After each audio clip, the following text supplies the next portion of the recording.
यहाँ पे देखिए एक स्फीयर है,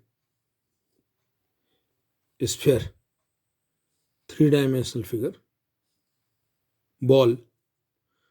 तो इसकी रेडियस जो है आर इक्वल टू कितना दिया गया है 11.2 सेंटीमीटर। इसकी रेडियस दी गई है 11.2 सेंटीमीटर। इसकी रेडियस दी गई है 11.2 सेंटीमीटर। अब यहाँ पे आप देखिए इसका हमको वॉल्यूम निकालना है। क्या हमको फाइंड आउट करना है वॉल्यूम। यहाँ पे हमको वॉल्यूम निकालना है। तो volume of sphere, volume of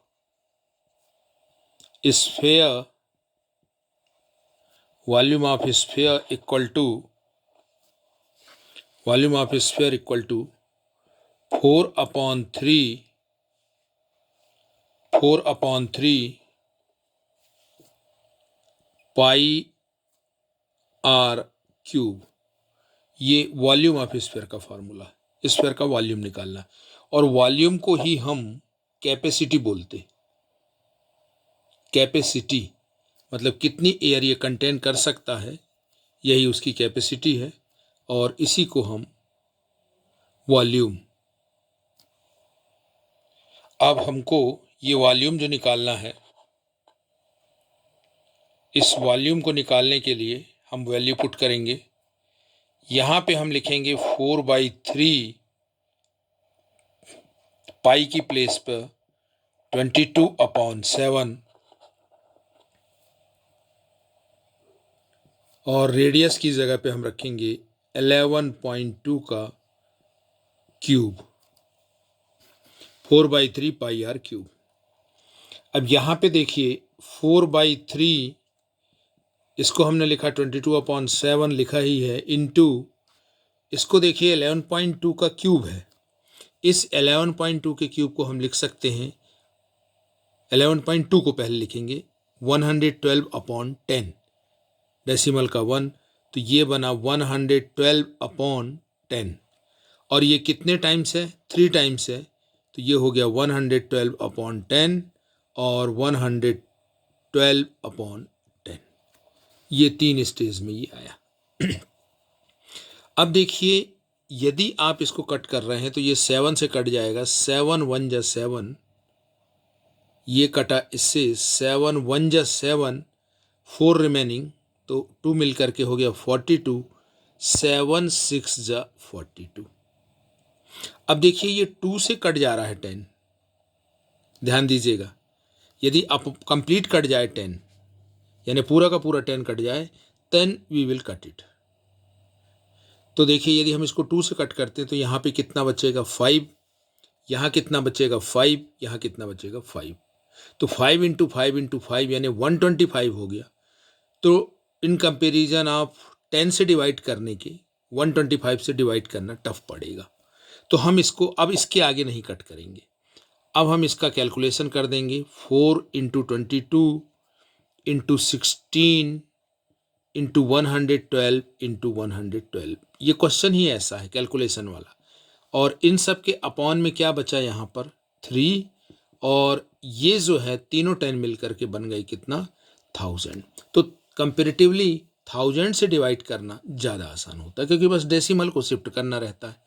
अब हम क्या करेंगे, ये सभी नंबर्स का हम इनटू करेंगे, 422 और ये। जब हम इन सब नंबरों का इनटू करेंगे तो ये मल्टीप्लाई तो हमको करना पड़ेगा, और कोई शॉर्टकट नहीं है इसका। तो जब मल्टीप्लाई किए तो ये आया 176,61952। यहाँ पे डिवाइड करके अपॉन में 3 रहेगा, और यहाँ पर क्या रहेगा 1000। अब देखिए जब ये कंडीशन होती है, अब हम इस नंबर को 3 से डिवाइड करेंगे।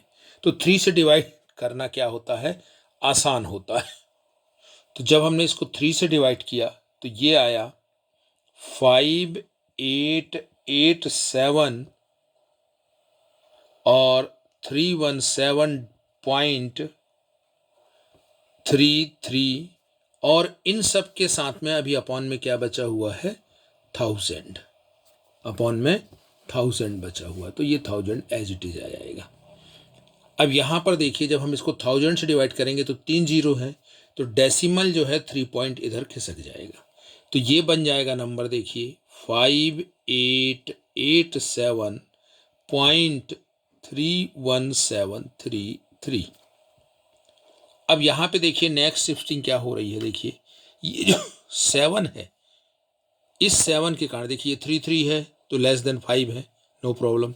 अब ये 7 है तो यदि हमको डेसिमल के 2 डिजिट तक लिखना है तो इस 7 की तुलना में यहाँ पे क्या हो जाएगा, ये 1 की जगह पे क्या हो जाएगा, 2 हो जाएगा, 7 हट जाएगा, तो ये नंबर बचेगा आपका यहाँ पर कितना, 5887 पॉइंट, ये हो गया कितना, 32। Up to 2 places of decimal में जब हम इस 7 को हटा रहे हैं तो 7 मोर देन 5 है, इसलिए यहाँ पे 2 आ गया। और चूंकि ये वॉल्यूम निकाला गया है तो ये क्या हो जाएगा, सेंटीमीटर लेंथ दी गई थी तो सेंटीमीटर क्यूब, या इसी को हम बोलते हैं, इस तरीके से भी लिख सकते हैं, क्यूबिक सेंटीमीटर। क्या हो जाएगा, क्यूबिक सेंटीमीटर। तो ये इसका कैलकुलेशन आएगा। बुक में जो स्टेप दी गई है कैलकुलेशन की, वो केवल यहाँ से दी है और इसके बाद डायरेक्ट ये स्टेप लिखी गई है। ये स्टेप के बाद यहाँ से ये स्टेप, ऊपर वाली स्टेप रहती है और फिर उसके बाद ये डायरेक्ट स्टेप लिखी गई है। तो ये इस तरीके से इसका कैलकुलेशन होता